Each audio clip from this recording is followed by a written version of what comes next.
अरे कहीं तो एक बार देखा जाओ ना थी। अरे ये सोलो रूपा गौरव अरे तुम मन सब गौरव को है टाउन पलाइबो टाउनटा ए बदमाश पिला गुड़ा को दुकान पाई खबने अरे समय आसी के हेलानी ए पर्यंत ए मान को नितो भाबरे रुह मान तो मान को दउछि हे कोटा इतना नागी दियो एइटा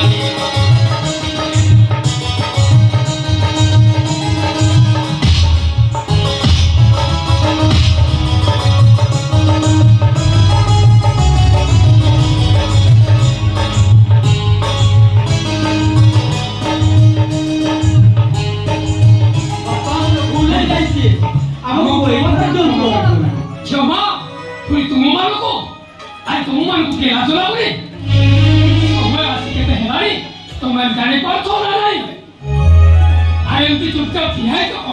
मु कौन कहूचे तुमको शुभुचे ना नहीं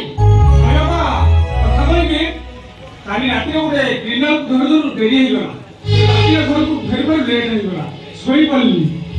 बाबा काली कंपनी के अधिका काम रही गला तो सकाळ उठुटु के लेट हो गला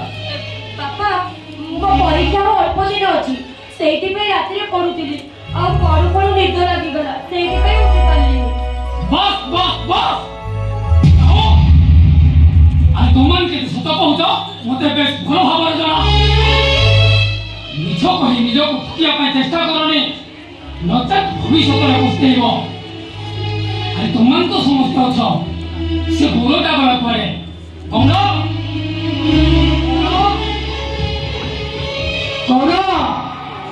ए गौरव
बुझल बाबा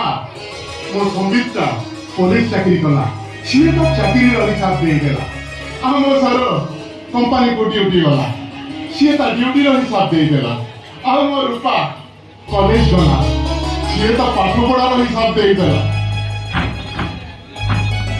आ मु मोहन धार जाय जे मोहन धार लिखे मो हिसाबटा केनी रखंती बापा आ सेही पाई मु गौरव नुहे कहार समिति कहना हो जाले में एथर भारत मारी वाला रे बाप मत से बाप कथा जमा कहि बुनिया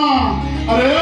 भाउज कोन हबो कि रे अरे तुम तो जानि तो पोखरा सांग को बड़ी चोरा अंबाचार आ कंपड़ा सुपुआ भजा आ की मजा एठी भाई आउ से तेल मालिश करबा कथा कहनी घर काम जे तू मो पाठ पढ़ा असुविधा होची भाई मो भी रूपा कथा रे को बता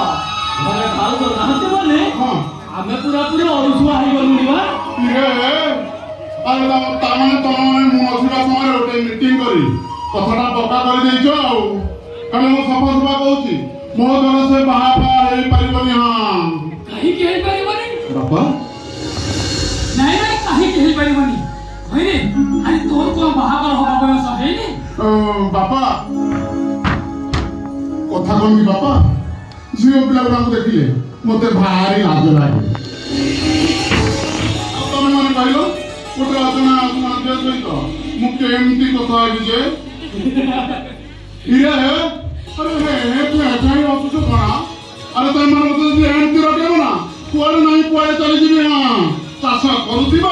ଗେମ୍ଫା ମାରୁଥିବ ଆଉ ମୁଁ ଯଦି ରଖିଯାଏ ରାଗିଯାଇ ତୋର ନାଇଁ ହବ ମୁଁ କେବଳ ନୁହେଁ